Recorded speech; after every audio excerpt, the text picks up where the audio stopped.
It's unfortunate, but it's not surprising. It doesn't surprise me. It disappoints me, but it doesn't surprise me. No, I'm not surprised really at all, which is terrible. Like, I should be shocked by that because we should have a more inclusive society, especially at JMU, especially because we pride ourselves on being a really inclusive, really nice campus, and yet we still have people having this issue.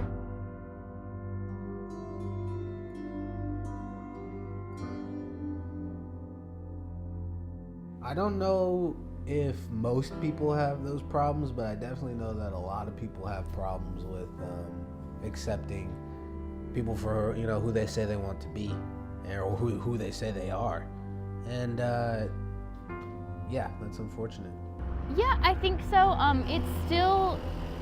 It's still one of the newer things in society today. Like, not that it's new, it's always been a thing, but it's newer to society to have it be a normal thing that we're accepting, and I think people are just, it's hard for them to change. Yes, it's really unfortunate, and I hope that as each new day passes that we, as a whole, change this, and I think small steps are being made, but we need to take bigger ones.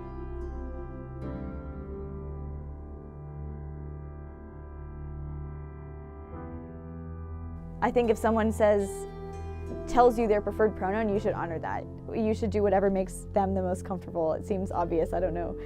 It's sad that it's not obvious. If someone says, like, if you call someone Nicole and they say, "Can you call me Nikki?" you would say, "Okay, Nikki, that's fine." But for some reason, it's different when it comes to pronouns. And I understand that it's hard for people just because they can't get their minds wrapped around it. But it's important, and you should do it, like, out of respect for another human, regardless of whether they're transgender or not. I think it's immensely important. I think that it's weird to me that people have no trouble calling someone by a nickname if they've chosen a new nickname or something happens and they come up with one for their friends. But for some reason, we feel this need to impose on others what we view as being their gender as opposed to what they have told us.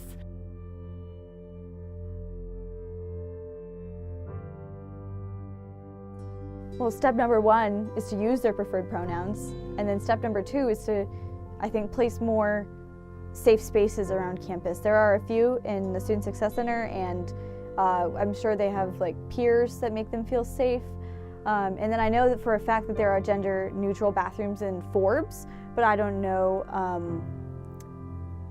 there aren't that many of them across campus. So I think that we could try to include more gender-neutral or like single-stall bathrooms that anybody can use. Education is important.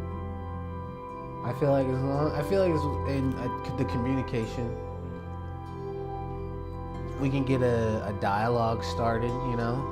We need more gender-neutral bathrooms on campus because currently, I mean, most places it's very much just male and female. I do believe that there are a couple of gender-neutral bathrooms on campus, but to say that you are being gender-inclusive and trans-inclusive by having 2 bathrooms spread out over campus is ludicrous. It's not fair to make someone who feels unsafe going to the bathroom in their preferred gender space. It's not fair to make them walk across campus. I think just being nice, really, like, just like being as inclusive as you possibly can. Like, don't make them feel like outsiders because they're just other students.